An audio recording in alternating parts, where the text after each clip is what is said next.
দীর্ঘ 8 মাসের অপেক্ষা, নানান টানাপোড়েনের পর অবশেষে মেয়ের ডেথ সার্টিফিকেট হাতে পেলেন কাদম্বিনীর বাবা মা।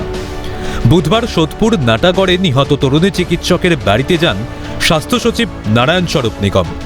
সেখানেই তার বাবার হাতে তিনি তুলে দেন তরুণীর ডেথ সার্টিফিকেট। আমাদের ওদের একটা ডেথ সার্টিফিকেট দেওয়ার কথা ছিল, সেটা দিয়ে দিলাম। দেওয়া হয়েছে। হ্যাঁ, হ্যান্ড ওভার করলাম। 2024-এর 9 আগস্ট আরজিকর হাসপাতালের সেমিনার হল থেকে উদ্ধার হয় কাদম্বিনীর দেহ।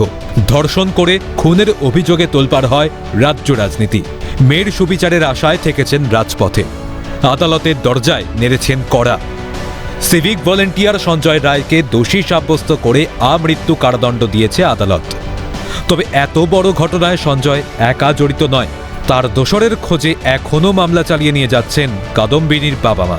সেই মামলা সুপ্রিম কোর্ট থেকে সরেছে হাইকোর্টে। এদিকে 8 মাস কেটে গেলেও মেয়ের ডেথ সার্টিফিকেট হাতে পাচ্ছিলেন না এই অসহায় বাবা মা। এখানেই প্রশ্ন উঠেছে, এতেই কি নড়েচড়ে বসল প্রশাসন? এক্ষেত্রে কাদম্বিনীর বাবা মা জানিয়েছেন, আপাতত মিলেছে ডেথ সার্টিফিকেট, প্রয়োজনে অন্য কপিরও ব্যবস্থা করে দেওয়া হবে বলে আশ্বস্ত করা হয়েছে। উনি আমার মেয়ের ডেথ সার্টিফিকেটের অরিজিনাল কপিটা আমাদের একটা কপি দিয়ে গেলেন এবং বললেন পরবর্তীকালে যদি অন্য কপি দরকার হয় MSVP তাহলে দিয়ে দেবে, এবং আমাদের কাছে লিঙ্কও এসে গেছে, আমরা দরকারে প্রিন্ট আউট করে নিতে পারবো। অনেকদিন ধরে সেপ্টেম্বর মাসে ফোনে চেষ্টা করছিলাম, 31শে জানুয়ারি তারপর লিখিত দেই। লিখিত দেওয়ার পরে খালি একবার স্বাস্থ্য ভবন, একবার বড় অফিস, একবার আরজিকর হচ্ছিল, অনেকবার হয়েছে।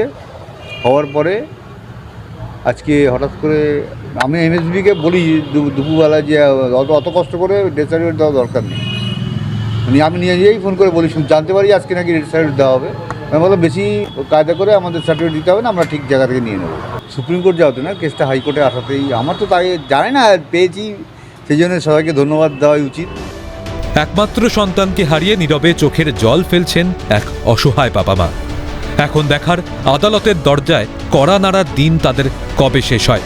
শান্তনু আচার্যের রিপোর্ট, ক্যালকাটা নিউজ।